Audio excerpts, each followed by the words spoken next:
Greetings, Mandrake here. This is Mission 7, Spire, on the difficulty Legendary with all skulls on, except for Bandana. Deathless. This is part of my LASO without Bandana Deathless series.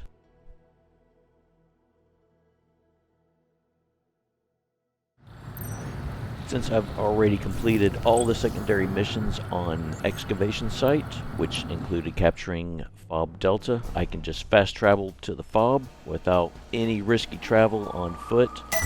Although I have a path to take that does not cross paths with any banished, it is a little time consuming and does not make for good viewing.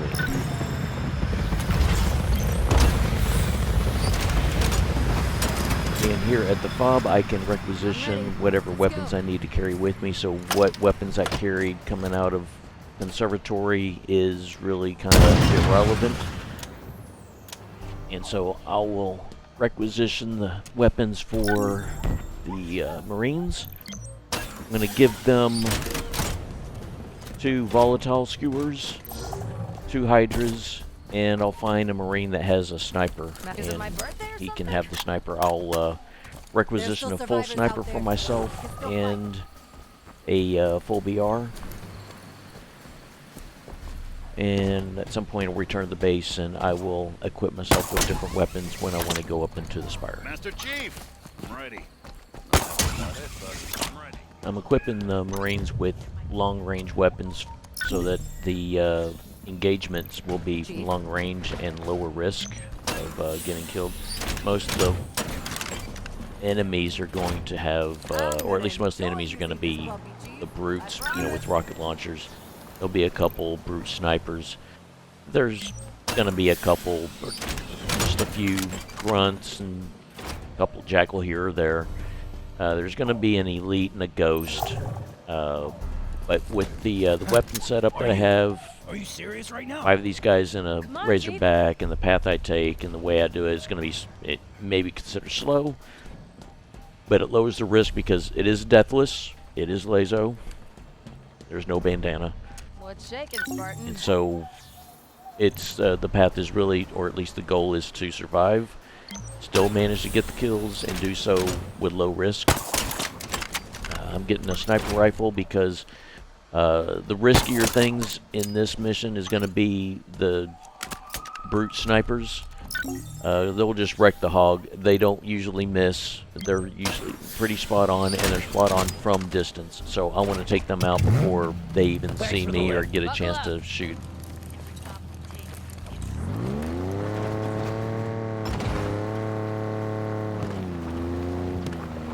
The skewers mostly for the hunters. When I get to the hunters, they're really the biggest threat to this mission, and so I figured out how to take care of them. And here I was just kind of contemplating on just going to do the hunters, and then just kind of decided I'm just going to do the whole thing. I think we'll find out in that Forerunner structure. There's this little spot I'm going to come to down here, park the hog, get out. It's to take out the 2 brute snipers, because once you go around that corner where I stopped, they'll pick me out and they'll get a shot on me or 2 like that. They'll wreck the hog. There's that one that I picked off. He's in 1 of 2 places, usually in that spot where you saw him, or sometimes on that column or that pillar.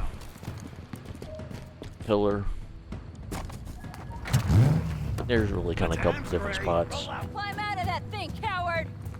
Now, one of the other things is the bug in the game with the seat behind the passenger seat, the front right passenger seat. You put someone in there with a Hydra rocket launcher, it wrecks the hog. Maybe 1 out of 3, 1 out of 4, 1 out of 5 shots and wreck the hog. It just kind of does a self-destruct. It just kind of fires underneath.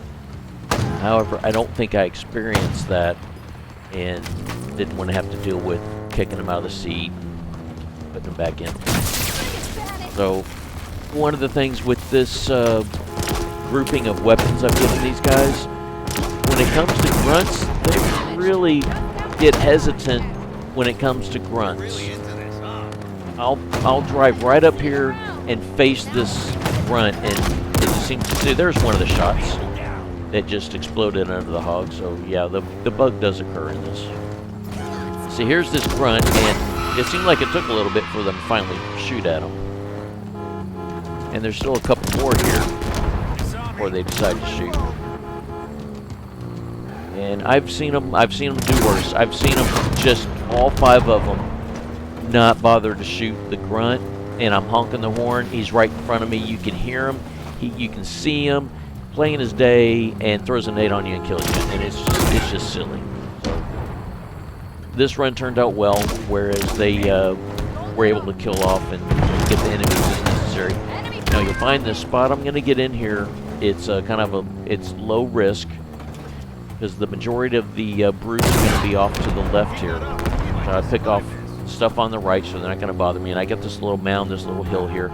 I can drive up, and they're at a good distance. I can just let them take some shots, back down, and whenever the rockets they fire is either going to hit the hill there, and I'm far enough away, or it's going to go directly over the hill and go by and hit nothing, and I'll be in good shape and not take any damage. And it's just kind of a low risk, good reward. These guys are going to shoot, they're going to get kills, just like that. It's kind of hard to hear them shoot or fire the rockets with the Marines firing, or it's kind of hard to pick it out. So I just kind of pull forward, let them get some shots, and then back away. I'm hit hard. Need covering fire. Copy that.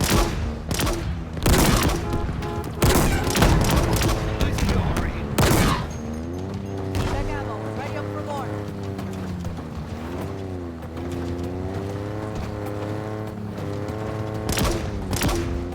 And at this point, I'm thinking all of the brutes are dead, but it will turn out there'll be a couple of them still alive. I guess they were just kind of hiding in cover. Couldn't see them. What the hell are you doing? Yeah, they just jump right out in front of us. So at this point, I'm going to work my way over to work on the hunters. And usually, sometimes I forget, but over here on the left, and the Marines I'll remember this time, there's a jetpack brute captain. He's got a chopper and a heat wave and can wreck the hog. He can really do some damage and kind of wreck this whole thing. So this time I remembered, and the guys took him out just fine. So I'm working my way over to this ridge. Still working my way down to it, finding the spot. Here's the spot. You get to here, and the Marines will just do a great job. Long-range weapons, the Hydras will walk on, they can shoot. The volatile skewers are lethal, and they're deadly, and they're somewhat accurate. And the other positive is the hunters really don't fire or shoot back that much. You'll see them shoot a few times, but really nowhere near as much as expected. And there's also, see that kind of part of the structure of the building there, that kind of horizontal pieces there. Their shots sometimes will hit those and not even get you. And just like that, those 2 hunters are dead. So at this point, I'm going to work my way back to the fob, and I'll requisition the weapons I want to take with me into the Spire.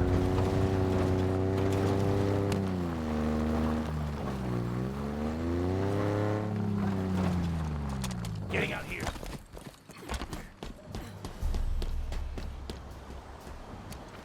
So the weapons I want to take with me are what I have in mind for the Pelican Down mission. Really, I'll still use the Arcane Sentinel Beam. It is going to be the go-to weapon for the monitor battle, the little monitor boss fight. It's just I'm indecisive on the second choice of weapon. And I'm just kind of thumbing through, and I think I decide on the, what's the calcine disruptor. Just really for the disruptor, for the purpose of just seeing how that's going to work against the monitor, is just something different, and I just thought I'd give it a try.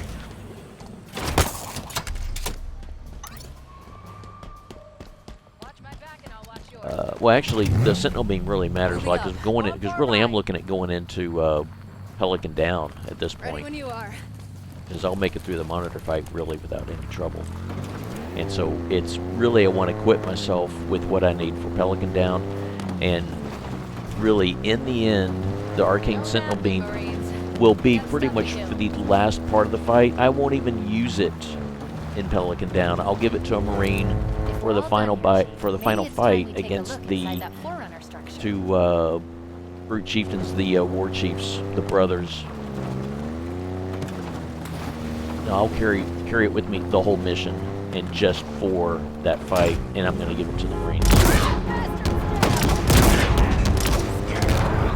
And here are the final two brutes. Got them taken care of. Hunters are already dead. My shield is good. I just need to go up and do the monitor fight. Even if my shield was dinged and damaged, wouldn't concern me much, because I can quickly take down one of the arms on the monitor, and when he's down, you can just walk up and punch him and get a shield recharge.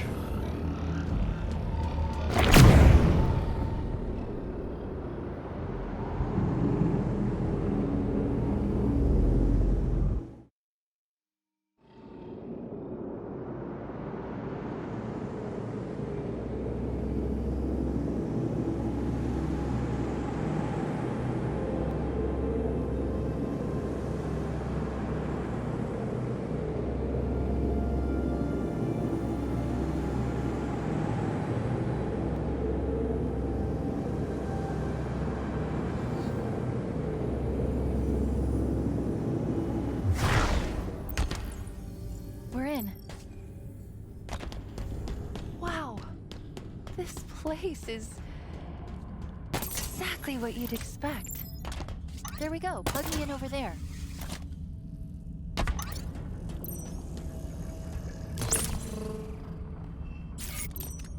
Not a whole lot to say during this segment or this portion. See? He seems friendly. And the fight itself is going to be pretty easy. And not much in the way of preparation. I've got the Arcane Sentinel Beam, and that's what I'll end up using for the whole fight. At some point I'll use the disruptor to see if it does anything, and I'll realize that it doesn't seem like it does much.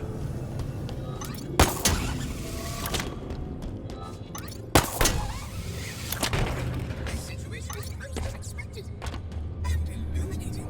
Oh, I am sorry. The portal should have been activated. One moment. Please. Into the...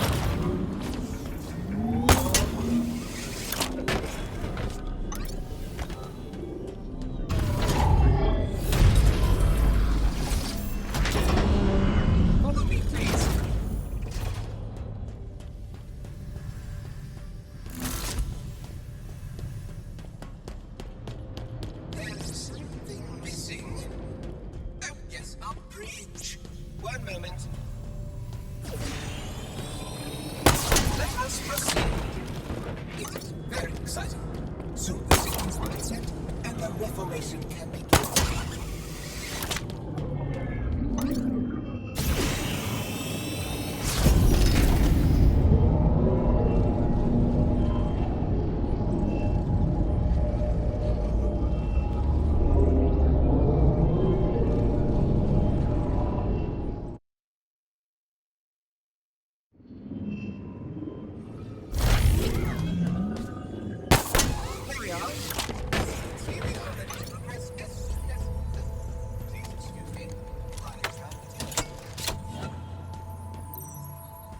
Get me to that terminal.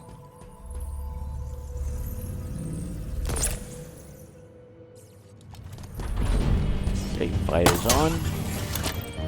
All I need to do is just stay out of his line of sight where he can do damage to me, and I just took a little damage to him. Like I was saying, if I had some damage, take the arm out, punch him, shield back, and then just reset and just continue to avoid his shots and do damage on his...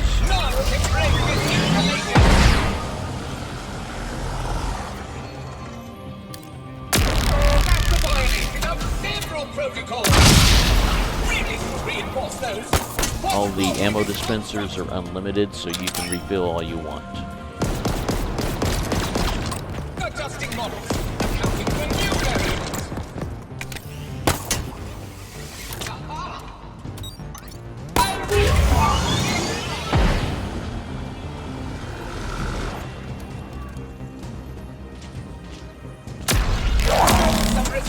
for superior technology! Aggressive rain! Adjusting predictive models!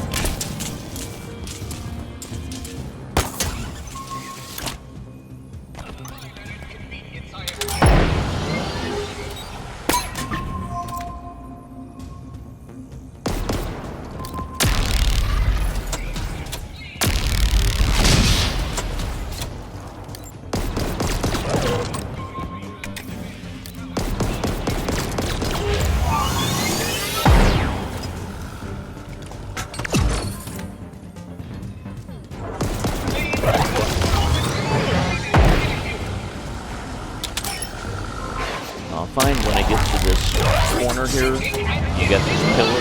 This pillar works real well for cover, and I find that the monitor doesn't really move around much, so he just seems kind of easy to avoid the shots, step out, get shots on him, let him do his shot, and I can step back out again, get some damage. And I can always refill because the ammo dispenser is right here for the sentinel beam. And he's down.